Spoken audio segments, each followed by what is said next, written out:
Hello and welcome to the latest broadcast in the Field Service News COVID-19 support channel. It's been a heck of a week, hasn't it, guys? It seems like a long time ago that I did the initial emergency symposium. It was actually only 7 days ago, where we brought together a big collection of industry leaders that joined us, all dropped everything to take part and offer guidance and some ideas of how the field service organizations and the field service industry at large can adapt to the current COVID-19 pandemic situation and the various geographical and national lockdowns that we're all facing. My name is Kris Oldland. For those of you who haven't joined us for any of those sessions previously, you're very welcome today. I'm the Editor-in-Chief of Field Service News, and today I am joined by Harald Wasserman, who joined us on that initial emergency symposium, and also by Nick Frank. For those of you that have followed my work and the work of Field Service News for a long time, you'll know Nick has been a great voice for driving innovation within the industry for many years, and I'm very pleased to welcome the two of them who work for SI2 Partners as co-managing directors to the channel today to offer some guidance.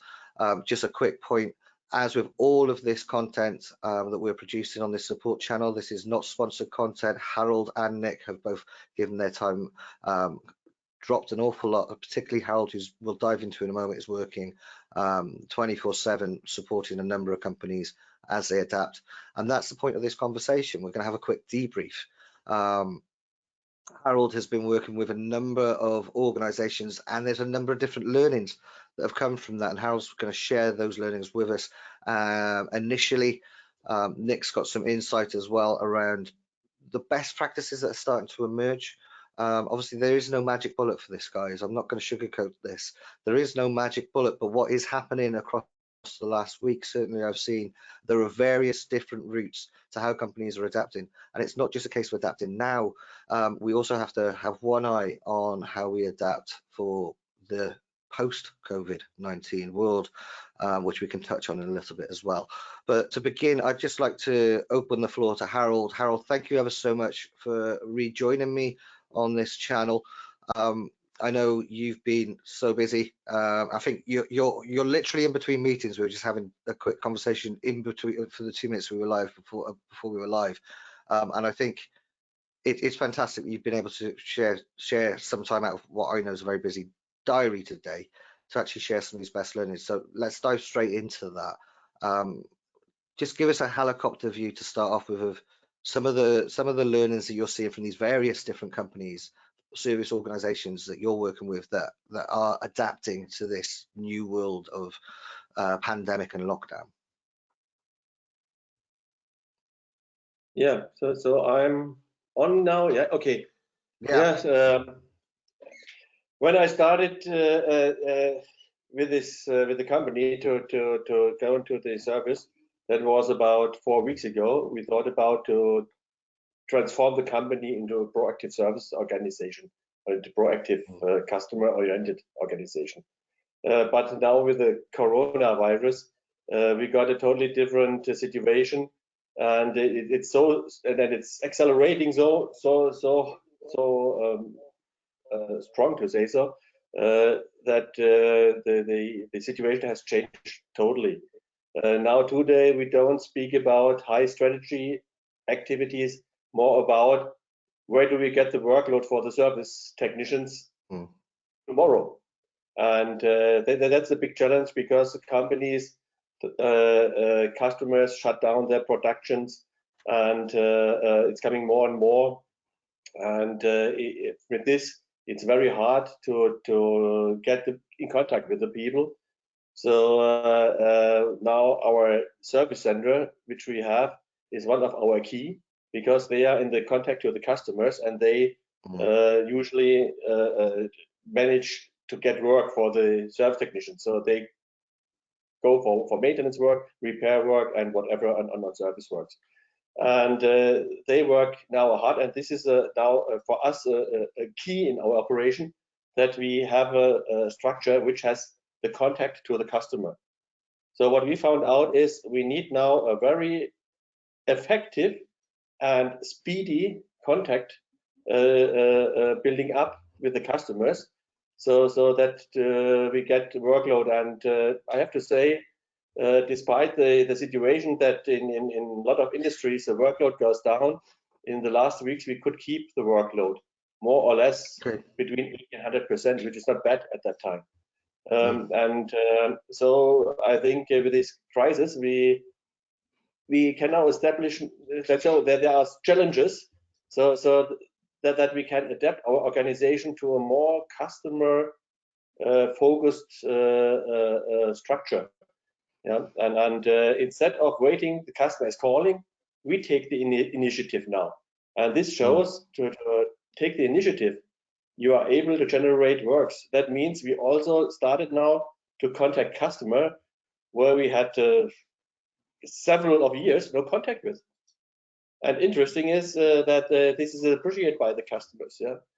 So we come now to a lot of new approaches which we follow up, and more proactive approaches. And that is, let's say, the positive, the opportunity through this crisis. Get the people out of their comfort zone, waiting, customers calling, get them to be active and call the customer. Of course, in some cases, it's like the needle to find, but I think it's worth to do so. What I also found out in the last, let's say, 2 weeks, the role of the management got a different role, more important in the company, to manage, to organize, to communicate. Communication is very important, because the people in the front line, they are more or less alone, and they have questions. What do I do when I come in a customer and the customer does not take care on healthy or safety in the environment of Corona? Yeah, and this is a management decision to say, hey, if you have a customer like this, then our technician will not do the work. He will leave the customer immediately, because we have to take care on the health of our people.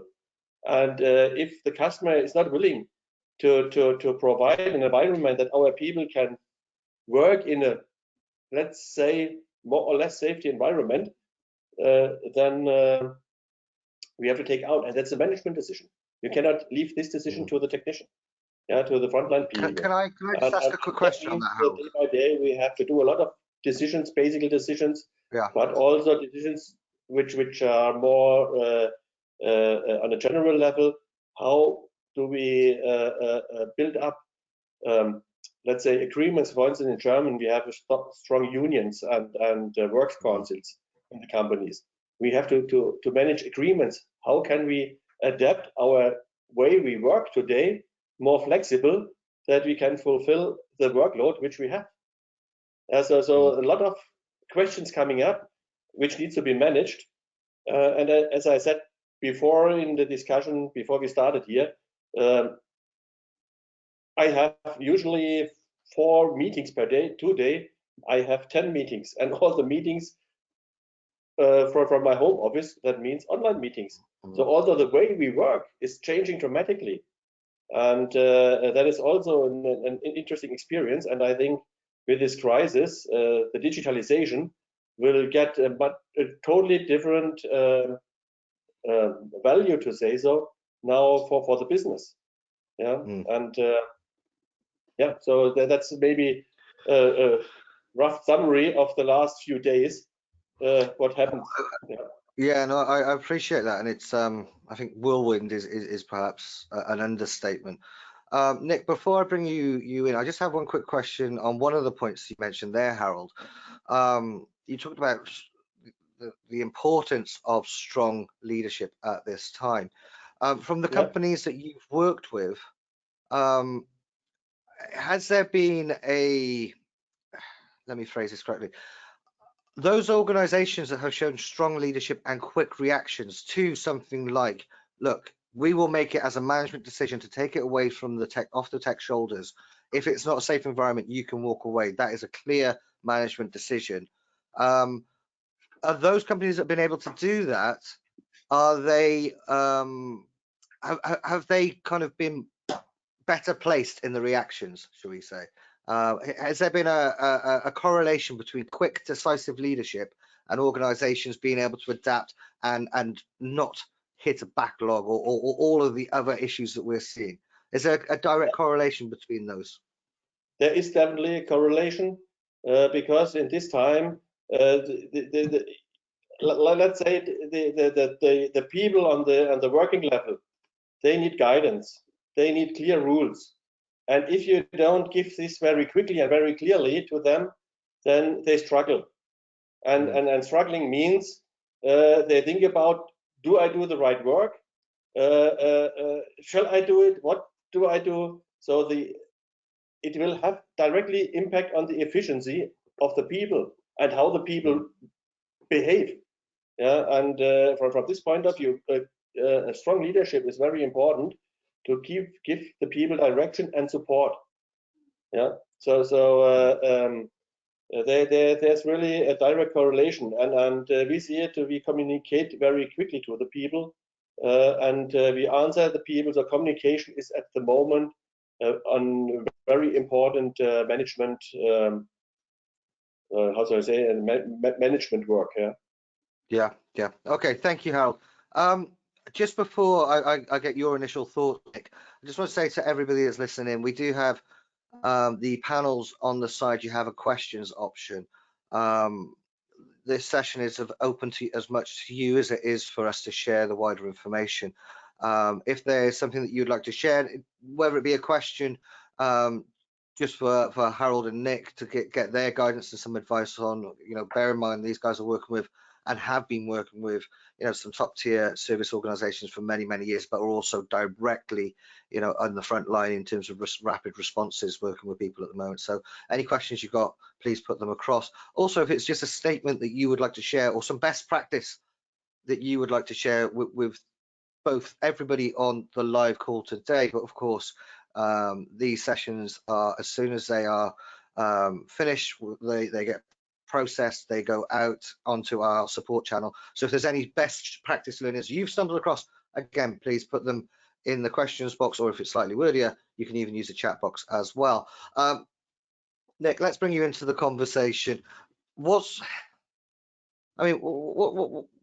do you think has been the biggest learning that you've seen so far across the last couple of weeks in terms of what we're seeing as emerging best practice? And again, just to reiterate before I kind of, that's a bit of a curveball question because there's so many, and I think it's really clear to reiterate in this call.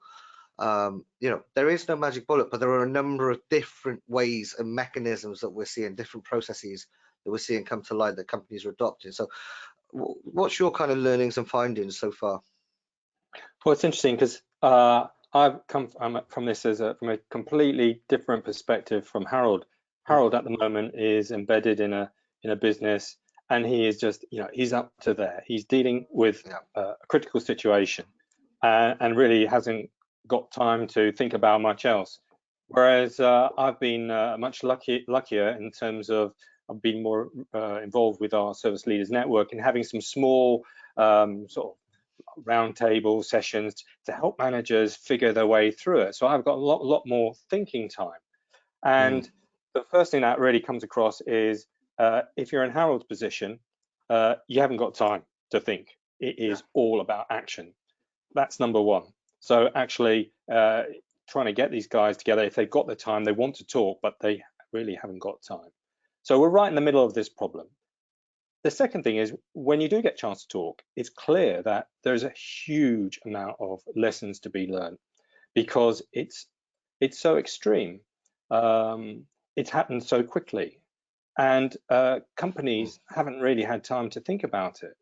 So you see that the companies who are probably dealing with it the best are those that have actually got a kind of built resilience into their culture already, where they are built-in adaptability and flexibility. That's the kind of like within their DNA already.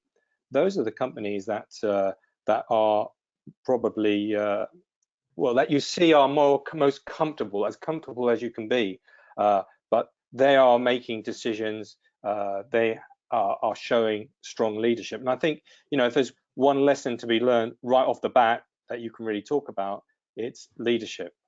The other is dealing with home working and little kids, your children. It's not so easy. And I'm sure it's a problem that many, many people have faced, as I'm facing right now. I feel a bit like that BBC bloke, actually. But at the same time, Nick, you know, it's actually nice to see a bit of levity. It's something that we were talking about off camera before the call began. And Harald, I'll kind of like to bring you back to this point.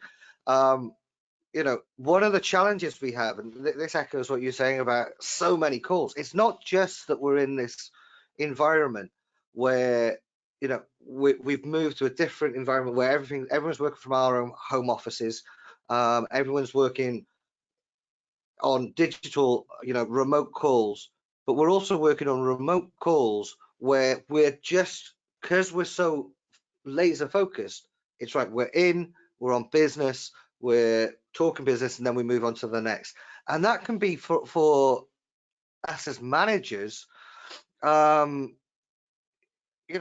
that can be a real challenge because it's draining, isn't it? It's draining, and actually it's great to see a bit of levity. I had this yesterday. I hosted a couple of think tank sessions, which are sessions that we regularly do, and just similar to Nick's working groups as well, just that we bring a couple of groups together. And again, there was a bit of levity in that, and it released the tension. Is that something that we kind of need to be introducing at the moment, you know, just to a little degree, to kind of remember that we can't go 100% full tilt all day, every day at a rate where it's just 100% in the call, talk about the business, get off the call. It's important to remember those little courtesies of, you know, that little chit chat that we might have if it was in a face-to-face environment. What's your thoughts on that, Harald? Oh, sorry, go on, Nick, you go first, and then Harald, I'll get your thoughts. Thinking about that, I mean, I think that you're absolutely right. The thing about a WebEx is it's very intense. Meetings are much shorter, they're much more to the point, and again, the feedback I had yesterday echoes what Harald was just saying. Rather than have 1, 2, or 3, you know, quite long meetings where there's an element of socialization, these are much, much, much shorter, and it's much more intense. But the other thing about WebEx is that you can see the environment. You can see the environment here. You can see my daughter just in the back. You can see your guitars. So actually, you're letting people into your lives. And I think that actually this is quite difficult for some people. For me, as a consultant, I always try to use the video because people get a sense of you. But within the corporate environment, it's a little bit more defensive. People don't feel quite so comfortable. But I think actually now, because they have to use Zoom or whatever, they see the working environment, and actually it now becomes actually just, it's okay. It's okay if your kids are in the background. Hey, we're all in the same boat. It's, you know, it is no surprise. And so what it brings is I think an informality to the discussion, which is completely changes some of the communication. It'd be very interesting to see in a year's time if people are working the same way, or if they've reverted back to type. But I think they will change. I used to work with a service director at Pitney Bowes, and I remember this was about 4 or 5 years. Actually, you know him, it's Andy Beer. Andy, yeah. And he used to tell me, he said, you know, I love seeing my managers in their home environment because I get a feel and a sense of who they are. And I think that's very important. It's a very important part of leadership. And leadership is very important at this moment in time. So I think, things are changing in that levity, or just socializing, understanding people and who your team are and who they are, I think is extremely important in this moment. Yeah, no, I agree. Harald, I saw you had your hand as well there. What's your thoughts? Yeah. So as a manager, let's say I'm experienced in working remote since years.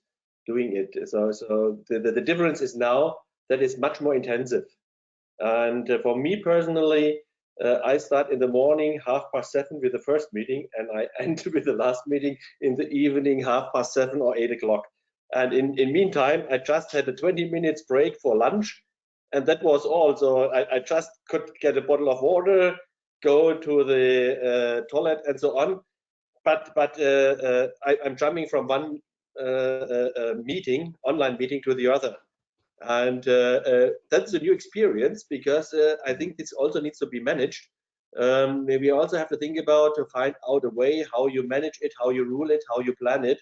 That is a thing which needs some input, some ideas how you can manage it in the best way, because you have to bring together 5-10 people, however, and it's not that easy. When you be in a meeting room, you say at 3 o'clock there's a meeting room, yeah, and then you prepare, and that's a difference.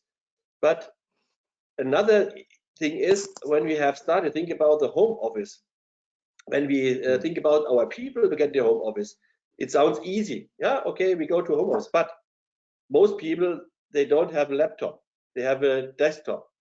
Yeah, you have to think about how you get this. Then in Germany, in some areas, we don't have a really good internet connection. With 1000 megabit per second and so on, you can do nothing. Maybe you can talk via Skype or so, but you cannot download any information, and the people must have access to the SAP, to CRM or whatever systems. That's not that easy. So that was also an interesting learning to find out, okay, what can we do? And it took us, that was luckily we had a really good IT team, and a lot of people, they really were engaged to help. So we really got it that within 2 weeks we get 70% of our people into the home office.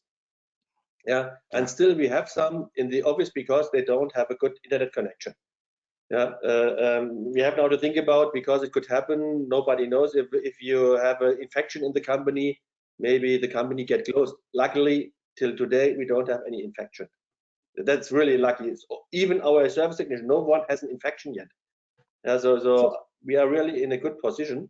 But this remote work, it's not that easy. Just do it. You have to think about a lot of things, and you have to make arrangements. And here the management is also key again, because you have to make a decision. You have to decide. You have to tell the IT department, hey, I need 10 laptops, I need printer, I need, and so on. And you have to do it within 2 weeks, yeah. And then you have to support them. It's a lot of small things to be done. To say so small, but these are really big hard work to get all these things running. So it depends a bit. When you, as a manager, you have usually a laptop, that is quite easy. Yeah, okay, I'm sitting at home, as you see in my back. I don't have problem with that. But it's a question of how to organize yourself. So self-management is also a very important factor you have to think about. How do you manage yourself when you stay at home, that you get not exhausted? Because I have to say, the last week, okay, we had to do a lot of things. When I finished at 8 o'clock, 8:30, I fell asleep. And that happens, yeah. But you have to take care of yourself, yeah, that you get not burnt out. It's interesting, Harald, what you're saying. Sorry, Kris. I was picking up on what Harald was saying about this kind of like, they had an IT problem, they've got on top of it and they've solved it, and this speed of response. It came up yesterday in our discussions. Someone was talking about they rolled out a augmented reality solution in 3 days to 700 service engineers. It's something incredible. They would never do. Never in a normal circumstance would they dream of doing it so rapidly. But because it's a critical situation, people are prepared to take risks. And in taking risks, they realize that it may not work for everyone, but it will move them significantly forward. And that's also something that I found really interesting, this like can-do kind of environment where people are willing to take the risk. They're willing to do things that aren't perfect, knowing that they can perfect it later on. And I'm sure there's a lot of lessons that can be learned for many businesses in terms of doing things faster and more effectively. Well, there's an old manager of mine back when I used to work for UBM, very good friend of mine, and I learned a lot from him, a guy called Luke Bilton. And he always said to me, look, Kris, first iteration, it doesn't need to be perfect. It just needs to be good enough. Then we refine whilst we're moving forwards. And I think that's where an awful lot of people are at now. Is like, right, what's good enough? What can we get out quickly that is good enough, that allows us to continue to operate as close to normal operation would be, in such a short time, then we can adapt, that we can be agile, that we can kind of move and kind of reevaluate how we're working. And of course, by the time this does all come to a head, and it's all kind of, we start moving into the next phase, which is going to be a much longer phase. And what I mean by that is in terms of the impact that this is invariably going to have. There are already questions on whether the global economy is going to be in recession, but there's also economists, put my teeth in, that we may see the V dip and an immediate kickback. But for field service organizations, especially those that aren't 100% necessary and staying going now, like the utilities guys, you know, the infrastructure guys, the power generation, essentially that it's business, not business as normal, but it's still they're still able to function because they are critical infrastructure, so they have that governmental support. For the guys that are out there that are, you know, working for the pay TV organizations and the telcos, or, you know, anything that's consumer focused, HVAC, etc., they're just going to have such a huge backlog in terms of trying to catch up. They're going to be playing catch up for an awful lot of time. And what I think is those companies that make that good enough move now, by the time when they get to this point, will have refined these processes so they have automatically evolved to become best in class. I'd be keen to kind of get both of your thoughts on and any insights on whether companies are still in the kind of rapid response phase of this conversation, or if people are starting to already look towards planning for that next challenge that we have. Maybe I'm thinking too far ahead, and we should just be making sure that we can get phase one right and adapt. But yeah, any thoughts on that, gentlemen? Either of you, whoever wants to jump up first, give me a wave. Well, maybe because I know Harald's right in the middle of it. Okay, and he told me last week, as we organised a little, like I say, a get together for people in our network. He said, "Nick, it's too soon," and he was right. You know, if people are right, if you're doing something, and maybe I'm not doing anything, but if you know what I mean, if you're operational and you're there at the coalface, basically, it's still emergency time. Now that is my perception, is having talked to quite a few people, is we're starting to get over. It's been about 2 to 3 weeks, depending on where you are, starting to ease off, and that in the next 3 or 4 weeks, then people will be starting to think about the other side, capacity planning being a key thing, and also trying to, well, they're being flexible at the moment in terms of like going where the work is. So I was speaking to one company, you know, they've completely changed their segment would be, you know, might be in normal industry, and now they are absolutely focused on packaging. So they've been able to switch to different segments. Now that's just a natural response, but in terms of like planned response, I think that in the next 2 to 4 weeks that will be more appropriate. But I'll be interested to see Harald, what your thoughts are. Yeah, I think the crisis has also some, let's say, positive influences. Yeah, before the crisis, we had the let's say, one of our service activities was to sell remote services to customers.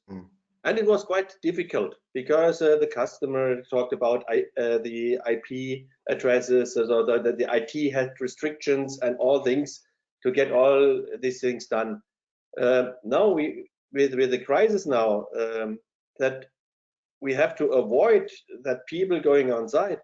This get now really a positive thing that people start to listen about remote service. We can talk pretty easy, much easier now with the people, how we can provide a good service to them, an excellent service, without getting people on site. Of course, when you have mechanical work, you need somebody. But when you have electrical problems, software problems, and so this you can mainly manage by remote service. And 2 days, 30–40% of the issues are on the software. So with this crisis, I think this is interesting that the technology we talking about years how to integrate it into customers, they get now really a push. Yeah, and this is also a good opportunity for us to generate revenue, because we will lose revenue on the other side that customers have closed production. But with this, we also can provide to the other customers new services. Yeah, so on the long term, I think here we will have really a positive impact. Yeah. Do you think, Harald, that people really understand sort of like digital because it's so real? You're living it. Well, we're living it at the moment. We're having this virtual meeting, and because this is now an everyday occurrence for people in industry, that somehow the pennies dropped about that digital is about information and data and using that to make their business go more effectively. Do you think that's it's become more tangible? Do you think that's one of the key benefits out of this all? Yeah, I think in the long term, yes. Not maybe for the moment, not, because the people struggling with other things, yeah, to get operation running and avoid infection and all these things. But on long term, when we come to the end of the crisis, I think this crisis is so how shall I say it, tremendous, dramatic. Yeah, and that people will remember this for years. This will be in the mind in the people for years, definitely. Yeah, and everybody will remember this, and I think that the people get open for things how we can avoid such situations again. Yeah, and this will open the doors for new service strategies and for new technologies. So for instance, I think preventive maintenance, predictive maintenance will get a totally different should I say it, aspect than today, yeah? Because the people see if we do it more systematically, yeah, we can protect ourselves, and it's not said that after we have finished this crisis with Corona by maybe May, June, July, that in autumn time it will not come back, yeah. Or there will be another coronavirus X, I don't know, Corona X virus, or however we will call it, yeah. So I think we learned that our world is quite sensitive. Yeah, just a very quick point on that. I've got a couple of questions as well that I'd like to raise for you guys. I mean, a little point on what you're saying there, Harald, is, you know, I was having a conversation around this a little bit earlier on today, just again, one of the many discussions we keep having, and it suddenly dawned on me in that conversation, look, the parallels are the obvious parallels that are being made to, you know, World War II, and I suddenly thought, do you know what? There's not actually that many people that actually had left. You know, I'm fortunate enough to have a grandmother and a grandfather remaining who fought in the Second World War. That's the only parallel we've got even close to this. And there aren't many people left who have direct experience of that. And those that we do are generally the vulnerable in society and not there to, aren't part of the society that's keeping everything functioning. We have no frame of reference as a as a generation, and this will be a multi-generational impact. So I absolutely agree with you that the impact is going to be huge, but that doesn't necessarily, hopefully, that doesn't necessarily mean it's going to be negative. You know, we saw some very positive things come to the during this end of the Second World War, an unprecedented era of peace and collaboration. Let's turn to a couple of quick questions. I've got first of all, a question from Dirk Moriau. I hope I've pronounced that correctly, Dirk. Apologies if I haven't. Dirk asks, what's your approach when customers are asking to postpone payments or cancelling service contracts and agreements for a while because their factories are closed due to the coronavirus? that's a very, very pertinent question. How do we react to that? Because we need to be seen to be facilitating and supporting our customers as much as we can, yet we have to be able to facilitate and support our own businesses and our own employees at the same time. So it's very much a dichotomy that I see a challenge in squaring off. What about you guys? Let's put that to Nick first, and then Harold, I'll get your point on that. Yeah, well, I think we're in a situation where, you know, the pain's got to be shared to some extent.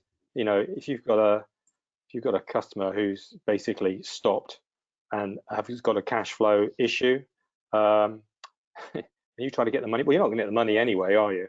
Because they haven't got it. And it is a very special situation, and I think you probably have to you have to sort of not waive it, but put it on hold and come back to it. I mean, I think we're in that kind of environment where we have to work together, and that's what actually brings customer loyalty. Interestingly enough, actually, speaking to another guy who works in the aerospace, provides maintenance solutions to the aerospace sector, and he was telling me about their customer support center. Normally, obviously, they just deal with their clients. And what they've done is they've actually opened it up to their competitors' clients free of charge, because they have a capability that many of their competitors do not have. And for the sake of the industry, I mean, the aerospace industry is really, as you all know, is really up against it. It's on its knees. Absolutely. Yeah. And it's not a question of like trying to get a bit of margin share, because it's a share of nothing. So actually, it's about keeping the whole industry going and keeping it healthy. So they've made that decision, and I thought that was really interesting. And it's a very similar. It's about, you know, quid pro quo, developing that trust and knowing that it'll come back. I mean, if a company is a good company and it stays solvent, then you will get your money back. It's just the risk. It's essentially, I mean, because I can empathise with that very much. You know, in some of the stuff that we're doing at the moment. You know, we're a small, humble, independent publisher. We're trying to, but there's not many of us in this space. You know, there's not many publishers dedicated to the field service space, and so we're trying to do our best to step up and just do what we can for the sake of our industry to try and offer guidance to not only our readers, but, you know, again, these sessions are a perfect example. These aren't subscriber only. We're not putting any sponsorship on them. We're just trying to get as much good information as we can out. The flip side of it is, though, and I've seen this from a personal point of view across the last week, it doesn't do any harm for brand or reputation. You know, the amount of, I mean, I'll be very honest, I'm humbled by the amount of support that I've had from people that I've never spoken to, from very, very significant organizations, just to say thank you. Thank you for what you're doing. I'm not doing it for those reasons, but at the same time, it hasn't done our brand positioning any harm whatsoever. And when we do come out the other side of it, brand reputation is an incredibly powerful thing. So it's an interesting thing. It's kind of almost paying it forward, I guess. Harald, sorry, your thoughts on that in terms of that Dirk's question and that this balance. Actually, for right now, we don't see that we haven't received any cancellation of service contracts right now, because I think all our customers and the industry hopes that this Corona crisis is over in a certain time. We have the situation that, for instance, the bigger companies, let's say the enterprise, like the automobile industry, the Daimlers, Audis, BMWs, and so, they now prepare when they come back to production. So that is a good challenge. That's a good opportunity for us, because now we can go into the factories, do our service work without destroying their production processes, without impacting uptimes and stuff. Yeah. So this one, but there are other customers like the mid-sized companies, and we talk about cash flow, because cash flow is now the most critical issue. And these companies, they think about cash flow, and here we see that they start to postpone orders. Yeah. That's a critical issue. And also what we see is now that cash flow gets so important that we need to make a very strong cash management. So when we have done the work, we have sent out the invoice, we have to manage the payments, to get the payments. So we have a strong, really establish a strong cash management. This we did already before the crisis was. That's our luck now, and to collect the money, and we have to also to see which customers pay and which customers does not pay. So this is also a very important issue, because if our company runs out of cash, then we get into trouble, and that's not our company, that's all companies. Yeah, so cash management is at the moment a very important discipline in the company.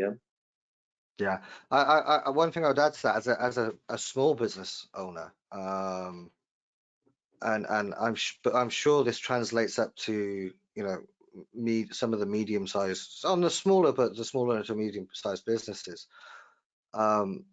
It's also where the management is involved in that kind of layer as well.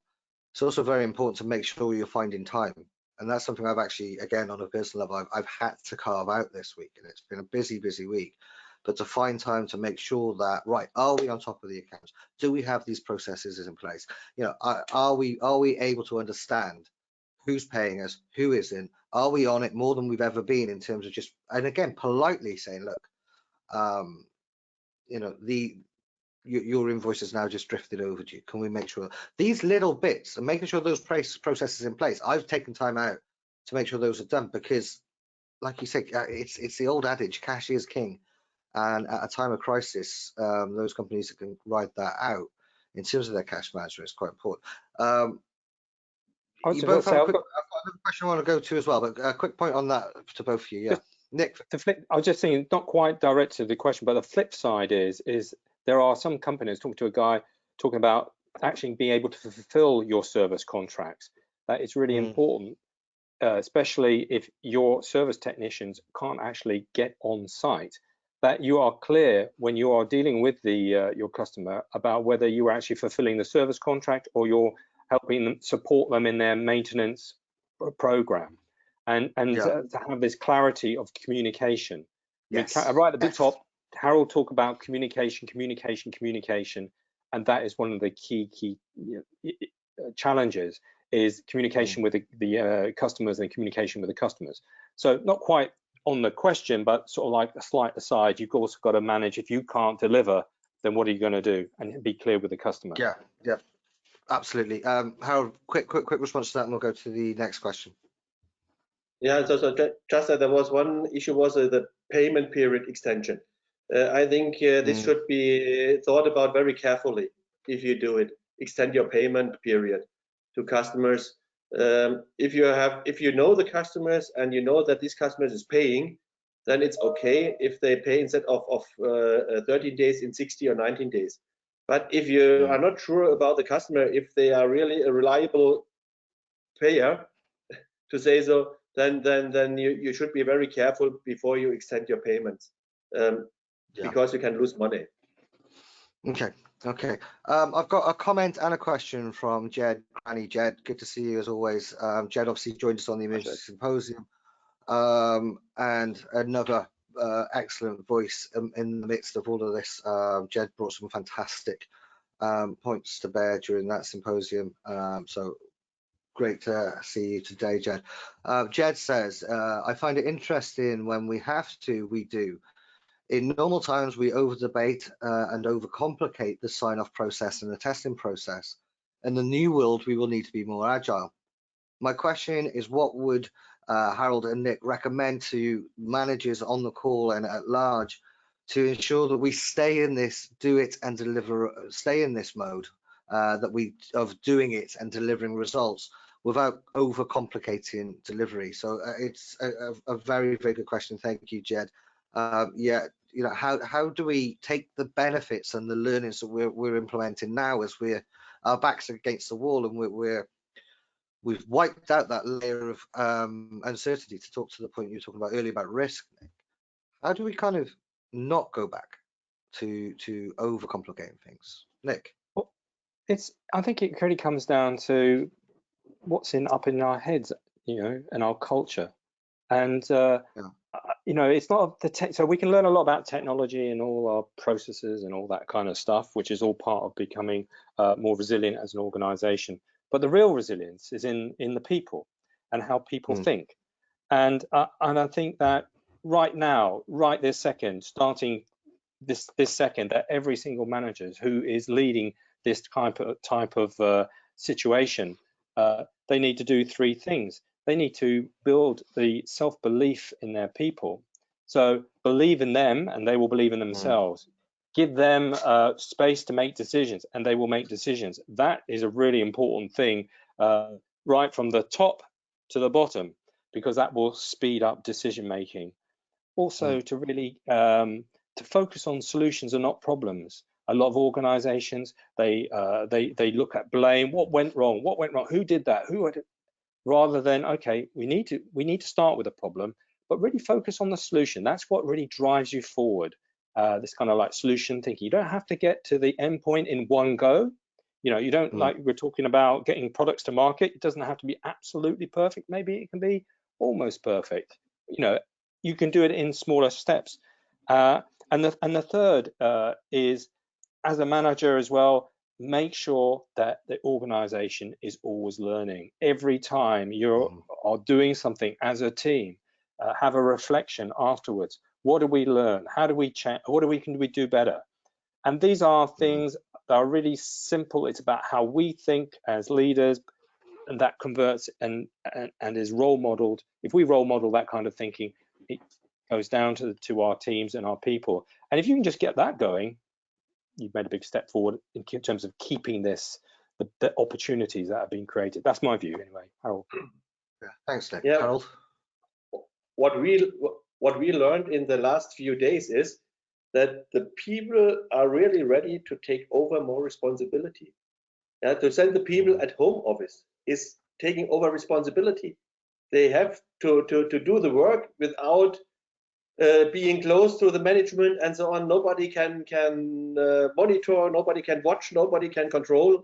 So you have to trust in the people. And what Nick said, I think, is very important, is how we behave and the trust in the people. For instance, today we decided in the management we have to give the decision-making competences more to the people at the front line. Yeah, so don't wait until the manager decide that the technician is in a difficult situation.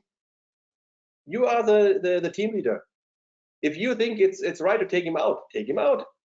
And we as the managers, let's say the high managers, or how we like to call them, we have to trust in them that they do it right, and they're doing it right. And I think that is the answer to the question how we can simplify. Simplifying means get decision making down where it is at the right level, and where the decision has the how shall I say it, most impact. Yeah, and even it's quick. Yeah, you never can decide in a faster way when you be close to the situation. Yeah, and that is a learning we had in the last weeks, that people really take over responsibility, and nobody really wants to hurt the company. They want to help the company because they know we have to survive. We all have to survive. Yeah. So yeah, I think the crisis meld us more together. Yeah. Yeah. Yeah.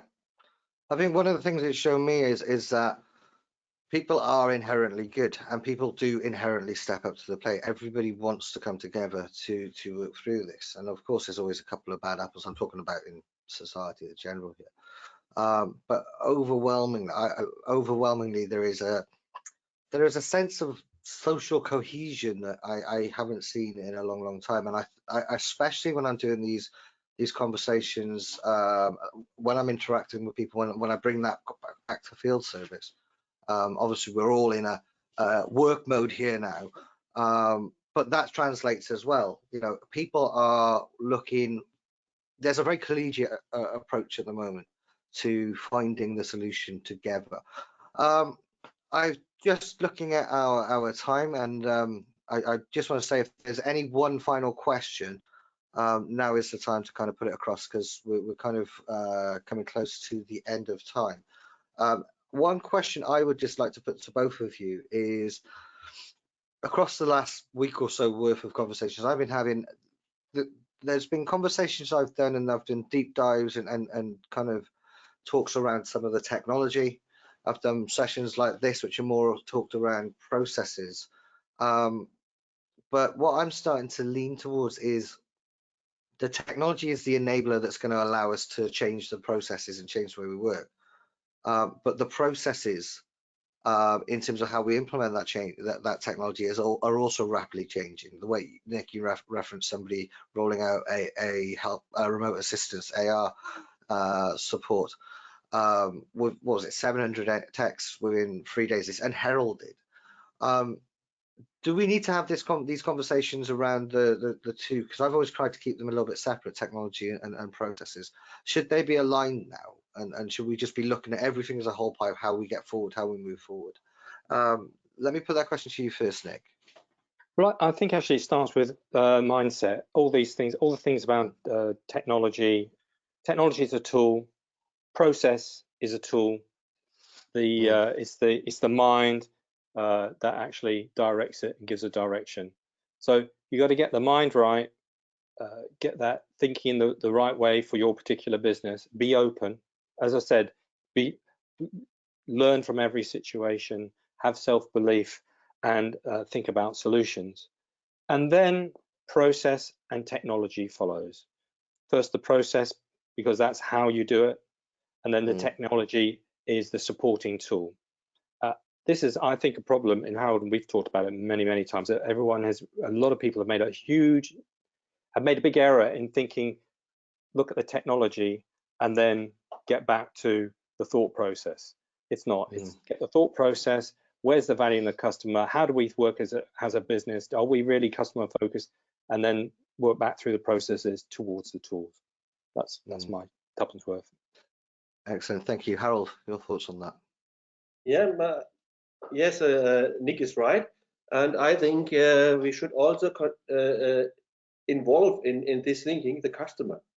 So when we think about technology, especially administration technology like CRM also, we have to understand why we need these tools. And we need this tool because we have to help the customer. And therefore it's very helpful if you do I call it a service blueprint, that you look to the main process elements end to end, from the customer request until the invoicing. Sorry, did I switch off? Do you see me again? No, we got you still. We got you still. Yeah. Yeah. Okay. Because I'm back. And we have to understand on this journey end to end, from customer requests to invoices, where are the interfaces to the customers, and which information does the customer need to do the right decision, and what information do you need to do the right decision? And when you have aligned this, then you know exactly which tool you need to support you in this, because the customer experience happens in this touch points. And if one of these touch points is not working well, then at the end of the day, the customer will not pay the bill. Short example, if the customer calls you with a problem, you have to clarify first, you are in warranty or not. If you don't have clarified this, and the customer thinks he is in warranty, and you think he is not in warranty, at the end you will discuss about the bill, because the customer says, I don't want to pay the bill because I still have warranty. And you say, no, you have to pay the bill because you are not in warranty anymore. Takes your time. It's wasted time to do this discussion because you don't have it clarified in the first moment. And that is what is important when we think about processes and tools. We have to understand what information the customer needs to do the right decision, and also you have to do the right decision. And if these are aligned, at the end of the day, the customer will pay your bill, and that is what you have to achieve. Yeah. Yeah, perfect. No, thank you very much. Look, just to bring everything to an end, I just want to share some links for everybody that's still on the call. Whilst I'm doing that, I will say my thank yous. So I'll just let you know, I'm sharing a couple of links for SI2 partners. The first is to the SI2 partners website, which is si2partners.com, for anybody that is listening in on the recorded session, doesn't get access to the live room. That's where you'll find out about Nick and Harald's work there. There's also the service industry, serviceindustry.com, which is a repository of fantastic information, and again, aligned to the SI2 Partners brand. Talking about repositories of fantastic information, of course, I know many of you are subscribers to Field Service News, and always keep checking. We are sending out more emails than we would normally, because I hate spam, so I keep a lid on how many emails we send. But in times like this, I want to communicate as effectively as possible, so we are keeping everybody updated on that. We have a dedicated channel, which is to the we're actually launching a second channel. We've got a news channel on Field Service News. I've just sent a link to that. That's COVID-19 news, so that's a good place to look for any of the support articles, news, that's also got a list of providers that are offering various tools, whether it be educational resources, whether it be augmented reality remote assistance or messaging communications. There's a list of tools that are available to you there for free that are going to be there, plus we're updating it. I am going to put all of these videos onto a separate channel, which will also have an update for any upcoming sessions. That'll be called the COVID-19 support channel. That'll be coming up soon. If you are not a fieldservicenews.com subscriber yet, it is the best way to stay up to date with what we're doing in terms of keeping the industry aware of everything, not just for COVID-19. I do think it's important to keep the business as usual news going as well. So, for example, the think tank sessions that I ran yesterday, they're a great bunch of conversations around what the workforce of tomorrow will look like, around outcome-based solutions. That's content that's coming up. We'll be keeping that regular content going, as well as the Field Service News COVID-19 stuff. I actually had across the week quite a few people reach out to me very, very kindly. And thank you to everybody. If anybody of you are on the call, thank you very much for the personal conversations we've had. I won't share names, but asking how you can support us directly. So we've launched a couple of Patreon subscription tiers. You can access those there. At the same time, our standard complimentary sponsored industry subscription is still available. If you're not a subscriber, you can't afford to support us with the Patreon, that's not a problem. We will keep the free stuff going as well, but I've had requests for that, so I just wanted to put that out for you as well. Finally, I'm just going to share my email address. I'm always open to anybody reaching out to me, whether it's trying to connect people to people that are smarter than me, which is generally what happens, but if ever anyone wants to just pick my brains as well, you can reach out. With regards to our fantastic dynamic duo SI2 Partners, as we've alluded to, Harald is literally got about that much space in his white space in his diary, so the recommendation is to get in touch with Nick if you want to follow up with the team there. And I've just popped Nick's email address in as well. If you want to connect with Nick, a huge wealth of resource and one of the most knowledgeable people I know in the industry, certainly, and obviously a direct line with Harald as well that's going on the front line as well. Other than that, it's just for me to say, Harald and Nick, thank you very, very much for joining us. Nick, if you could pass my thanks to the support staff in the home office there for bringing a bit of levity to the occasion as well, and again, many happy returns are owed at that side as well. So if you can send my regards there, that is very much appreciated. And finally, thank you to everybody that has joined. Again, I know I'm announcing these sessions last minute. It's because it's the only way we can do it, because we're juggling so many balls. Once again, it's incredible to see over 30 of you join this call. Out of 55 people that subscribed. I know that essentially we're building these as a repository so that it's there for the channel so people can check up afterwards. But you guys taking the time out of your diaries and bringing your great questions with you, and just being here to support these. That makes it, that's just as important as everybody else's job in this. We're all in it together, we're all a community, and we will pull through, and we will not just adapt, but we will thrive on the other side of it. Harald, Nick, everybody on the call, thank you ever so much, and I shall see you all again soon. Take care, guys. Cheers. Right. Cheers.